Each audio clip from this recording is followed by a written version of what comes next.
The investigation to somehow blame Russia for Donald Trump's election has now merged with another establishment goal of isolating and intimidating whistleblowers and other dissidents, as Dennis J Bernstein describes. By Dennis J Bernstein, the Russiagate investigation has reached into the ranks of journalism, with the House Intelligence Committee's subpoena of Randy Credico, who produced a series about WikiLeaks founder Julian Assange for Pacifica Radio and apparently is suspected of having passed on early word about leaked Democratic emails to Donald Trump's supporter Roger Stone.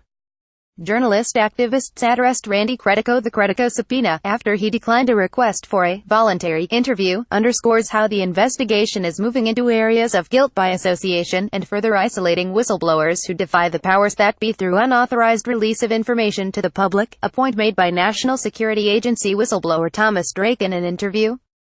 Drake knows well what it means to blow the whistle on government misconduct and get prosecuted for it. A former senior NSA executive, Drake complained about a multi-billion-dollar fraud, waste, and widespread violation of the rights of civilians through secret mass surveillance programs. As a result, the Obama administration indicted Drake in 2010, as the first whistleblower since Daniel Ellsberg charged with espionage, according to the Institute for Public Accuracy. In 2011, the government's case against him, which carried a potential 35 years in prison, collapsed. Drake went free in a plea deal and was awarded the 2011 Right on Our Truth-Telling Prize. I interviewed Drake about the significance of Credico's subpoena, which Credico believes resulted from his journalism about the persecution of Julian Assange for releasing information that powerful people would prefer kept hidden from the public. I had a small role in Credico's 14-part radio series, Julian Assange Countdown to Freedom. It was broadcast first as part of his Live on the Fly series, over WBAI and later on KPFA and across the country on community radio. Credico got his start as a satirist and became a political candidate for mayor of New York City and later governor of New York, making Maine politicians deal with issues they would rather not deal with. I spoke to Thomas Drake by telephone on November 30, 2017. Dennis Bernstein, how do you look at Russiagate, based on what you know about what has already transpired in terms of the movement of information? How do you see Credico's role in this? Thomas Drake, information is the coin of the realm. It is the currency of power. Anyone who questions authority or is perceived as mocking authority as hanging out with state enemies had better be careful. But this latest development is quite troubling, I must say. This is the normalization of everything that has been going on since 9/11. Randy is a sort of 21st century Diogenes who is confronting authority and pointing out corruption.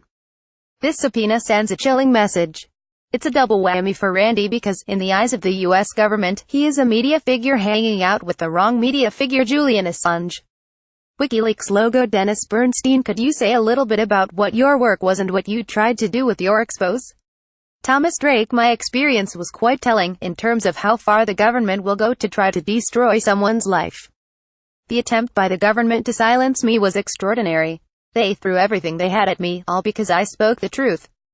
I spoke up about abuse of power. I spoke up about the mass surveillance regime. My crime was that I made the choice to go to the media. And the government was not just coming after me, they were sending a really chilling message to the media: if you print this, you are also under the gun. Dennis Bernstein, we have heard the charges again and again, that this was a Russian. What was the source? Let's trace it back as best we can. Thomas Drake, in this hyper-inflated, politicized environment, it is extremely difficult to wade through the massive amount of disinformation on all sides. Hacking is something all modern nation-states engage in, including the United States, including Russia. The challenge here is trying to figure out who the players are, whose ox is being gored, and who is doing the goring. From all accounts, Trump was duly elected. Now you have the Mueller investigation and the House investigation. Where is this all leading? The U.S. intelligence agency hasn't done itself any favors. The ICA provides no proof either, in terms of allegations that the Russians ed the election. We do have the evidence disclosed by Reality Winner that maybe there was some interference. But the hyper-politicization is making it extraordinarily difficult. The advantage that intelligence has is that they can hide behind what they are doing. They don't actually have to tell the truth, they can shade it, they can influence it and shape it. This is where information can be politicized and used as a weapon. Rand has found himself caught up in these investigations by virtue of being a media figure and hanging out with the wrong people. Dennis Bernstein, it looks like the Russiagators in Congress are trying to corner Randy. All his life he has spoken truth to power. But what do you think the role of the press should be?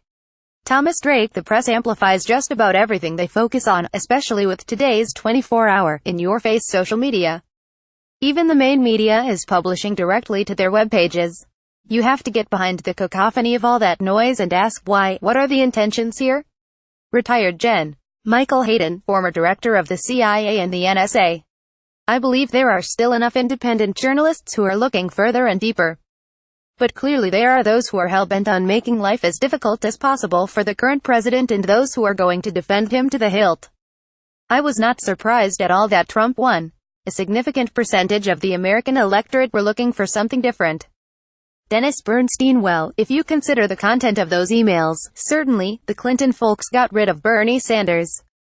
Thomas Drake: that would have been an interesting race, to have Bernie versus Trump. Sanders was appealing, especially to young audiences. He was raising legitimate issues. Dennis Bernstein and Clinton, they had a known quantity who supported the national security state. Thomas Drake: the national security establishment was far more comfortable having Clinton as president.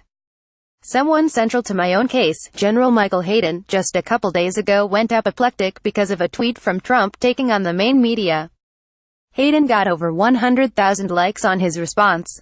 Well, Hayden was central to what we did in deep secrecy at the highest levels of government after 9/11, engaging in widespread surveillance and then justifying it as raw executive authority. Now you have this interesting dynamic where the national security establishment is effectively undermining a duly elected president of the United States. I recognize that Trump is vulnerable, but these types of investigations often become highly politicized. I worry that what is really happening is being sacrificed on the altar of entertainment and the stage of political theater. What is happening to Randy is symptomatic of a larger trend. If you dare speak truth to power, you are going to pay the price. Is Randy that much of a threat, just because he is questioning authority? Are we afraid of the press? Are we afraid of having the uncomfortable conversations, of dealing with the inconvenient truths about ourselves? Dennis J Bernstein is a host of Flashpoints on the Pacifica Radio Network and the author of Special Ed Voices from a Hidden Classroom. You can access the audio archives at www.flashpoints.net.